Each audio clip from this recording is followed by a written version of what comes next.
ਇਹ ਜੀ ਤਾਜ਼ੇ ਅਮਰੂਦ ਆਪਣੇ ਬਾਗ ਦੇ ਹੁਣੇ ਹੁਣੇ ਤੋੜੇ ਨੇ। ਕਿਆ ਬਾਤ ਹੈ ਜੀ। ਨਜ਼ੀਰ ਕੱਟ ਕੇ ਖਵਾ ਰਹੇ ਜੀ। ਇਹ ਨਜ਼ੀਰ ਸਾਹਿਬ ਕੱਟ ਰਹੇ ਨੇ ਤੇ ਇਹ ਜਨਾਬ ਖਾ ਰਹੇ ਅਸੀਂ। ਇਹ ਮਾਲਟੇ ਮੁੱਲ ਲਿਆਂਦੇ ਨੇ, ਅਮਰੂਦ ਆਪਣੇ ਨੇ ਤੇ ਨਿੰਬੂ ਵੀ ਆਪਣੇ ਨੇ। ਅੱਜ ਜਨਾਬ 21 ਤਰੀਕ ਹੈ ਮਾਰਚ 2024। ਖਰਲ ਸਾਹਿਬ ਹੁੱਕਾ ਲੈ ਆਏ, ਬੜੀ ਗੱਲ ਹੈ ਜੀ।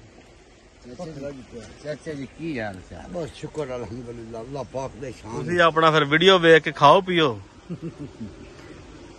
ਇੰਜੋਏ ਕਰੋ ਤੇ ਅਸੀਂ ਵੀ ਖਾਣੇ ਆ ਫਿਰ। ਓਕੇ, ਅੱਲਾਹ ਹਾਫਿਜ਼। ਇਹ ਚੁਗਾਟ ਹੈ ਜੀ।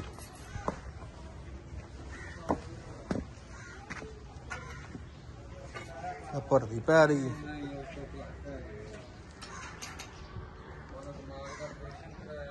ਇਹ 3 ਫੁੱਟ ਉੱਚਾ ਹੀ ਸੜਕ ਤੋਂ। बेहतरीन है, अल्लाह का फजल ਨਾਲ।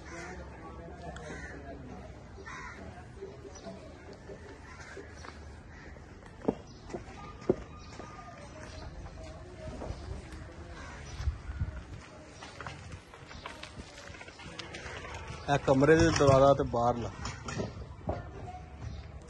ਵਾਹਿਗੁਰੂ।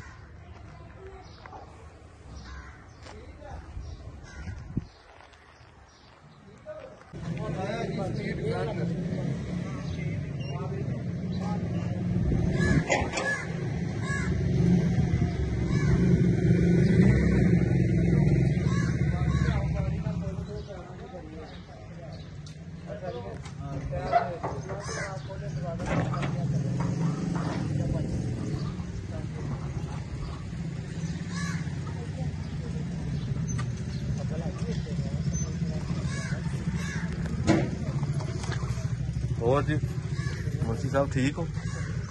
मुंशी पता ला के पूरी करें।